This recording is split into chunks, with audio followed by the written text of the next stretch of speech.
शिक्षण मंत्री दादा भुसेंच्या राजीनाम्याची जोरदार मागणी सुरू झाली आहे। काँग्रेस आणि NSUIची आक्रमक भूमिका सविस्तर सांगतो।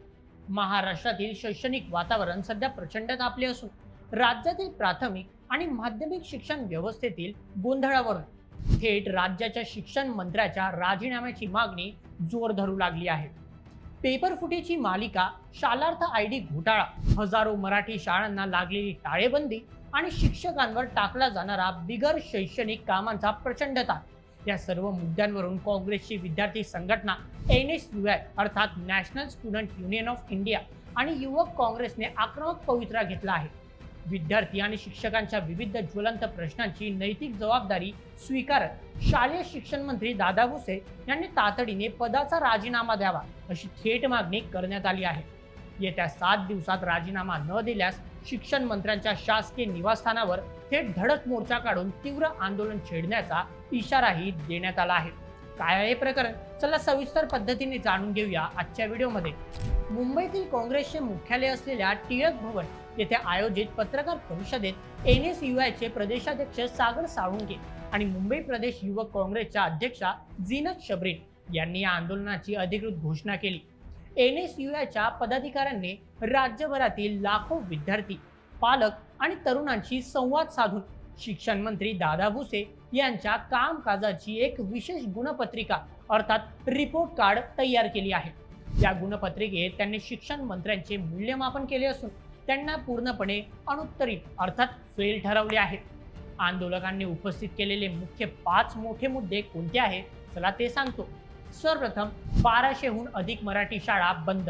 राज्यात आतापर्यंत 1200 पेक्षा जास्त मराठी शाळा बंद झाल्या असून सुमारे 17,500 शाळा पटसंख्येच्या नावाखाली बंद होण्याच्या उंबरठ्यावर आहेत। केवळ पटसंख्येचे कारण पुढे करून गरीब, वंचित आणि ग्रामीण भागातील मुलांना शिक्षणाच्या मुख्य प्रवाहापासून दूर ढकलण्याचे हे षडयंत्र असल्याचा गंभीर आरोप साळुंके यांनी केला। द्वितीय, मुलींचे शाळा सोडण्याचे वाढते प्रमाण। माध्यमिक शिक्षणांमध्ये मुलींची शाळा सोडण्याचे प्रमाण 10.3% पर्यंत पोहोचले आहे। शाळांमध्ये स्वतंत्र आणि स्वच्छ शौचालयांचा अभाव, शाळेपासूनचे मोठे अंतर आणि आर्थिक अडचणींमुळे होणारे बालविवाह यांमुळे हजारो मुलींना शिक्षण अर्धवट सोडावे लागत आहे। तृतीय, शिक्षकांवर BLO आणि इतर कामांचा ताण। राज्यातील शाळांमध्ये वर्ग ओस पडले आहेत कारण बहुतांश शिक्षकांना निवडणूक कामांसाठी BLO अर्थात बूथ लेवल ऑफिसर म्हणून जुंपण्यात आले आहे। एकट्या मुंबईतील 85% शिक्षक शिक्षण सोडून इतर प्रशासकीय कामांमध्ये व्यस्त आहेत। नुकतेच या कामाच्या ताणापोटी मुंबईत एका शिक्षकाचा मृत्यू झाल्याची धक्कादायक घटना समोर आली। देशात सुशिक्षित बेरोजगार तरुण असताना ही कामे शिक्षकांवर का लादली जात आहेत, असा सवाल उपस्थित करण्यात आला। चौथं, पेपरफुटी आणि पारदर्शकतेचा अभाव। विविध भरती परीक्षा आणि शालेय पातळीवरील परीक्षांचे पेपर फुटण्याच्या घटनांमुळे विद्यार्थ्यांच्या भवितव्यावर टांगती तलवार निर्माण झाली आहे। पाचवं, शालार्थ ID आणि प्रशासकीय घोटाळे। शिक्षकांच्या मान्यतेशी आणि वेतनाशी संबंधित असलेल्या शालार्थ ID वितरण प्रक्रियेत मोठा भ्रष्टाचार होत असून प्रामाणिक शिक्षकांना त्रासाला सामोरे जावे लागत आहे।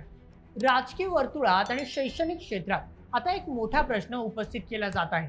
शालेय शिक्षण मंत्री म्हणून दादा भुसे यांची कामगिरी खरोखरच कमकुवत ठरली आहे का, की त्यांच्या समोर असलेली प्रशासकीय आव्हाने मोठी आहेत? या मुद्द्याचे दोन्ही बाजूने केलेले सविस्तर विश्लेषण आपण समजून घेऊयात। पहिले आपण विरोधी पक्ष आणि विद्यार्थी संघटनेचा दावा काय आहे ते समजून घेऊया। सर्वप्रथम, मराठी शाळांची बिकट अवस्था। पटसंख्येचे जाचक निकष लावून राज्यभरातील शाळा बंद पडल्या जात आहेत, ज्यामुळे ग्रामीण आणि गरीब भागातील विद्यार्थ्यांचे शिक्षण धोक्यात आले आहेत। द्वितीय, अध्यापनावर झालेला परिणाम। 85% पेक्षा जास्त शिक्षकांना BLO आणि इतर गैर शैक्षणिक कामांमध्ये अडकवून ठेवल्यामुळे शाळांमधील प्रत्यक्ष अध्यापनाचे काम ठप्प झाले आहे। तृतीय, प्रशासकीय अपयश। पेपरफुटीची मालिका रोखण्यात आणि शालार्थ ID वितरणातील भ्रष्टाचार थांबवण्यात शिक्षण मंत्रालय पूर्णपणे अपयशी ठरल्याचा आरोप केला जात आहे। आता जरा शासन आणि प्रशासकीय समर्थकांची बाजू समजून घेऊयात। सर्वप्रथम, बदलती शैक्षणिक परिस्थिती। इंग्रजी माध्यमांकडे वाढलेला पालकांचा कल आणि रोजगारासाठी होणारे स्थलांतर यामुळे शाळांची पटसंख्या घटली आहे। यावर उपाय म्हणून क्लस्टर स्कूल संकल्पनेद्वारे शैक्षणिक दर्जा उंचावण्याचा प्रयत्न शासन करत आहे. द्वितीय, कायदेशीर अनिवार्यता. निवडणूक आयोगाच्या नियमांनुसार आणि कायद्यानुसार निवडणुकीच्या कामांसाठी शिक्षकांची मदत घेणे प्रशासनाला बंधनकारक असते. हा केवळ शिक्षण खात्याचा एकांकी निर्णय नसतो. द्वितीय, प्रणालीतील सुधारणा. वर्षानुवर्षे चालत आलेले प्रशासकीय गुंते आणि शालार्थ आयडीशी संबंधित समस्या सोडवण्यासाठी ऑनलाईन प्रणाली आणि पारदर्शकता आणण्याच्या दृष्टीने पावले उचलली जात आहेत. शालेय शिक्षण हा थेट कोट्यावधी विद्यार्थी व पालकांशी जोडलेला विभाग आहे. केंद्र स्तरावर किंवा इतर राज्यात शिक्षण विभागात मोठे धोरणात्मक बदल जसे की दिल्लीचे शिक्षण मॉडेल राबवले गेले. मात्र महाराष्ट्रात या विभागात निर्णय प्रक्रियेचा वेग मंद असल्याचा आरोप वारंवार होतो. शिक्षक संघटना, संस्था चालक आणि विद्यार्थी प्रतिनिधी यांच्याशी सातत्यपूर्ण संवादाचा अभाव राहिल्याने प्रशासकीय अस्वस्थता वाढली आहे. शिक्षण विभागातील नोकर भरती, अनुदानाचा प्रश्न आणि शालार्थ आयडीचा गुंता हा गेल्या दशकाहून अधिक काळापासून साचलेला आहे. एका रात्रीत हे प्रश्न सुटणे कठीण असते. महायुती सरकारमधील महत्त्वाच्या खात्यांचे वाटप आणि निधीची मर्यादा यांमुळे अनेक निर्णय अंमलात आणताना मंत्र्यांना प्रशासकीय अडथळ्यांचा सामना करावा लागतो.